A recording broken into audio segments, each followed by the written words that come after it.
Singer Ilaiyaraaja.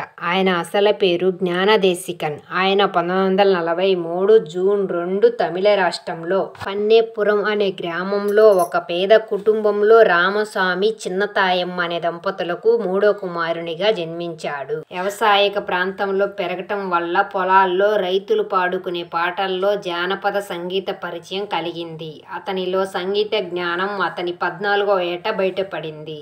అతను తన సోదరులతో కలిసి దక్షిణ భారతదేశంలోని చాలా గ్రామాలు, పట్టణాలు సంగీత సోదరులు అనే బృందంలో సభ్యునిగా పర్యటించాడు. ఆ కాలంలోనే ఇళయరాజా తన సంగీత జ్ఞానాన్ని పరీక్షించుకున్నాడు. ఇళయరాజా సతీమణి జీవారాణి. ఈ దంపతులకు 2 కుమారులు, 1 కుమార్తె. చెన్నైలో నివసిస్తున్నారు. అతను భారతదేశపు సంగీత దర్శకుడు, పాటల రచయిత, గాయకుడు. తన 30 సంవత్సరాల వృత్తి జీవితంలో వివిధ భాషల్లో దాదాపు 5,000 పాటలకు, 1000 సినిమాలకు సంగీత దర్శకత్వం వహించాడు. Thank you for watching.